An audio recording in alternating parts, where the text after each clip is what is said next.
naquela época você olhava o mercado como uma profissão, já se falava assim, cara, aqui é minha profissão agora, é isso que eu vou fazer o resto da minha vida, é isso que eu vou construir, porque o começo é terrível, né? O começo é terrível do aspecto de que testa a gente. Puta, parece que agora vai, de repente toma uma porrada e fala, nossa, acho que eu não sei fazer esse negócio, ou desaprendi. Aí vamos de novo. Que a resiliência conta muito, né? Acho que pelo menos eu fui muito resiliente, porque a maioria desiste qualquer dificuldade maior desiste. E eu insisti bastante. Como foi esse processo naquela época, principalmente? Porque o começo, não que o meio e dali para frente seja fácil, mas você está acostumado, você está calejado. No começo você não está, porque você não sabe se aquilo é normal, se não é normal, se aquilo uma hora passa, se não passa. Como que foi o sentimento? Como que foi a vivência nesse começo, assim? Que acho que é o que todo mundo passa até hoje, né? Até hoje. Eu acho que, assim, falando um pouquinho, né, desse perfil das pessoas que estão começando, né? E desse desafio do começo, né, Jefferson? Acho que a pessoa, primeiro, ela precisa fazer uma reflexão e se conhecer muito bem, né? Porque estamos falando de mercado aqui, de trading, de dia a dia, de risco, né? Então precisa entender que esse tipo de operação, ele é uma operação de risco. Não é uma renda fixa, não é algo que você vai fazer uma operação e você vai ter um resultado positivo, líquido e certo. Não, você vai correr risco, você vai correr o risco de perder, de se machucar. Então você precisa ter muito bem essa dimensão, porque tem, às vezes, muita gente que começa, claramente quer ganhar, mas não conhece o risco de perder e não aceita esse risco. E às vezes não tem nenhuma característica emocional, né, para poder lidar com essa perspectiva de perda, ou eventualmente tem uma série de compromissos, né? O que eu sempre disse lá na corretora, quando alguém vinha me procurar para começar a operar como trader, a primeira coisa que eu fazia era sentar e conversar e conhecer um pouco a história de vida, a perspectiva de enfrentar esse risco de perda, como é que ela lidava, e também se não tinha nenhum compromisso financeiro. Pô, acabou de comprar um apartamento financiado, ou tem algum compromisso muito relevante de curto prazo. Isso a gente sabe que não dá certo. Você até já falou em uma frase. Eu acompanhei muito isso. Ganhava dinheiro quem não precisava, né, ali no trade. Os nossos clientes, os nossos traders parceiros, realmente quem ia bem é quem de fato não precisava ir bem, que já tinha ido tão bem, então operava tão leve, né, reconhecia rapidamente o erro, partia para a próxima. Tinha aquela pressão de pagar a conta. Se eu perder esse dinheiro, não paga a minha conta. Então eu não posso aceitar essa perda. Não tem como isso dar certo. Pode até dar certo um dia, mas no médio e longo prazo não dá certo você fazer trading tendo um compromisso para você, que você tem que contar com aquele dinheiro do trading, ou eventualmente você ter uma reserva, que é uma reserva compromissada com algum outro tipo, né, de investimento, e você não poder perder esse dinheiro e trazer esse dinheiro para o mercado. Claramente isso nunca vai dar certo. Então essa era uma preocupação que a gente tinha com todo mundo que estava começando. E aí onde é que eu acho assim que minha história, né, desses primeiros meses, ela virou ali, que começou a ir um pouco para esse lado de ter resultados melhores. Eu estava muito no trade, né, no dia a dia, mas eu comecei a observar, naquela época a gente não tinha, basicamente quem mandava no mercado de índice eram as pessoas físicas. Ele não tinha os fundos, os investidores institucionais, os estrangeiros, né? Basicamente era pessoa física local. Era uma briga de pessoa física, né? Nagy Narras, Léo Cris, Zé Milionário. Pô, você tinha pessoas físicas. Você trabalhou com todos esses caras aí? Eu conheço a grande maioria, mas eles eram clientes que ficavam nas corretoras. Eles passavam ordem para as mesas das corretoras e as corretoras passavam para os operadores de pregão e os operadores de pregão executavam. Eles eram tão grandes que já tinham operadores para eles. Né? Tinham, eles eram os principais clientes da corretora naquela época. E aí eu comecei a perceber como era um mercado muito de pessoa física e a influência do mercado lá de fora era pequena. E o mercado era das 9 a 1. Né? O mercado, 1 hora parava e reabria só no dia seguinte. Eu comecei a perceber que quando o mercado passava muito próximo da máxima, a tendência do dia seguinte era abrir com gap de alta. Lógico, não era todo dia, mas havia uma certa constância nesse tipo de padrão.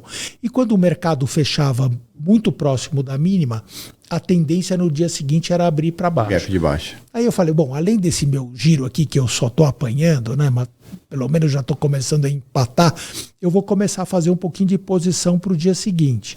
Então quando passava próximo da máxima, ia lá, pá, Fazer uma comprava comprinha.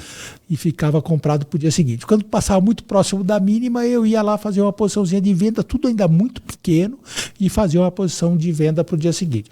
Isso, na grande maioria das vezes, deu certo, as que deu errada, dava gap contra, ia lá, zerava e começava o dia, reconhecia e estava pronto para a próxima. E não tinha esse negócio de sexta-feira não vou fazer posição porque tem o final de semana. Não, sexta-feira passou próximo da máxima ou próximo da mínima, eu ia lá e fazia uma posição. Era a minha estratégia. E isso, assim, acho que foi um mérito muito importante para mim nesse momento. Eu cumpri essa estratégia. Não me interessava, tinha caído muito, tinha subido muito. Foi disciplinado em cima disso. Disciplinado. Eu quero experimentar, e começou a me dar algum resultado, além de eu começar a melhorar no giro. E tudo está muito relacionado, né, Jefferson? Você começa a ganhar dinheiro, começa a encontrar um pouquinho melhor aí vamos dizer, o entendimento de mercado e o entendimento sobre o seu comportamento, as coisas começam a andar a fluir, e a melhorar e a fluir. E essa hora chega, né? Pode demorar um pouco mais. Você falou, até arrepiei aqui, porque chega. É exatamente esse o sentimento. Chega. Porque parece que você faz parte daquilo. Você começa a fazer parte, parece que tira aquela pressão de putz, eu preciso saber o que fazer. Não, parece que você está fluindo, parece que você tá dentro do jogo, né? Dentro do dançar da coisa ali. E depois a gente pode explorar um pouquinho mais à frente, né? Que eu acho que assim, quem está começando, o foco principal é sobrevivência. É não sair fora rápido. É ficar algum tempo. Porque esse tempo que vai te dar maturidade, você precisa desse tempo, né? Você precisa desse tempo. O pessoal acredita muito que, não, curso de final de semana, 1 mês, 3 meses, eu tô voando no mercado. Não tá, né? Precisa de um tempo, precisa de vivência. Precisa vivenciar. E aí nessa estratégia, né, eu comentei com você, né, janeiro, março já estava desanimado, abril comecei a melhorar um pouquinho, maio, em junho já estava, maio comecei a fazer essa estratégia, em junho estava fazendo. Aí veio uma sexta-feira, o mercado passou com 3% de baixa. Eu falei, putz, lá vou eu, né? Praticamente na mínima, né, o índice. Então, bom, lá vou eu, né? Fui lá, posiçãozinha vendida para segunda. No final de semana me ligam, pô, Lombardi, você tá sabendo aí a boataria? Eu falei, pô, que boataria? Pô, já falei, putz, esse troço aí será que vai subir, né? Pô, estão falando que o Nagy Narras era o principal cliente do mercado, né? Ele tinha posição em opção, em futuros, à vista, era o grande cliente do mercado. E chegou a ser sócio grande da Vale, né? Assim, chegou a ter Vale, Petro, né? Outras empresas, assim, ele era o grande agente de fomentador de liquidez do nosso mercado. E naquela época ele estava muito comprado e até fazendo algumas operações, provavelmente até um pouco, isso se comenta, né, um pouco fora da regra do ponto de vista de concentração de posições. Então ele estava muito alavancado na compra, tanto no à vista como em opções e futuro. E aí ele teve um problema com o banco que dava liquidez para eles, cortaram crédito na sexta-feira, o cheque que ele fez a liquidação na sexta foi devolvido na segunda. Só que a boataria começou já no sábado, no domingo. Na segunda-feira, antes de abrir o mercado, a notícia já estava sacramentada. O Nagy emitiu um cheque e ele foi devolvido de liquidação de operações e o cheque foi devolvido sem fundo. Nossa. Jefferson. A bolsa caiu, já tinha limite de baixa, né? A bolsa caiu 10% de limite de baixa na segunda, 10% de limite de baixa na terça, 10% de limite de baixa na quarta, na quinta e na sexta. Nossa. Começou a ter negócio na outra segunda-feira. E você vendido? E eu vendido. E sem chance de liquidar, porque isso dá limite de baixa, né? Eu acho que se fosse do giro eu já tinha comprado há muito tempo, né?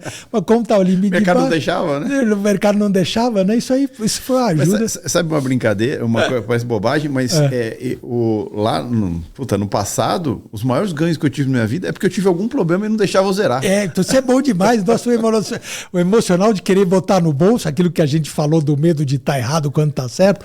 Por isso que, assim... Às vezes a posição pode nos ajudar um pouquinho, né? Não que seja, porque também traz um risco maior, né? Do gap na contramão. Mas você sabe que eu gosto de posição? Porque posição te obriga a ficar mais atento a tudo que está acontecendo. Exatamente.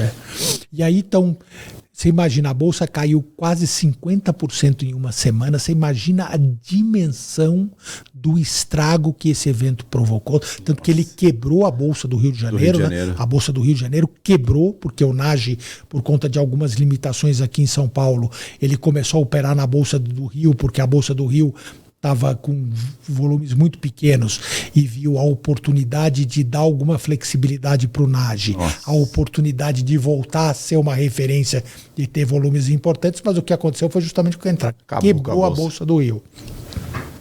E eu, com a minha posição vendida lá, eu ganhei no futuro, né? Eu ganhei praticamente 50% da posição nessa semana. Então, assim, já era bem alavancado nessa época? Já era alavancado, eu ainda fazia posições pequenas, né? Assim, a dimensão foi mudando de patamar ao longo dos anos, né?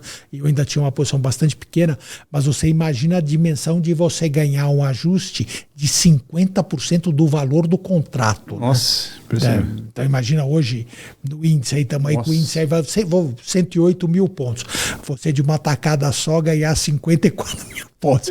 Foi um negócio assim, né? Lógico, as dimensões eram outras, mas é mais ou menos uma referência assim. Então assim foi o meu primeiro grande ganho. Lógico que eu contei com um evento totalmente inesperado para mim, né? Mas eu trago o mérito de ter me proposto a fazer alguma coisa. Você e ter seguido suas regras. Acho que isso é muito importante no trade. Foi, né? Muito importante. Então, assim, eu me propus a fazer algo, cumpri, e aí veio esse prêmio, né, de um evento que, obviamente, eu não tinha expectativa que ele acontecesse, né, nem nunca pude imaginar que iria acontecer, mas aí eu fui premiado por essa disciplina. E aí isso me deu muita confiança, né, porque aí eu fiz um caixa importante e aí comecei a me desenvolver, ganhei muita confiança, tinha muito mais confiança para iniciar uma operação, para fechar, errei, caía fora. Então eu fui ganhando muita confiança a partir desse momento que eu, vamos dizer, ganhei minha primeira bolada fazendo trading.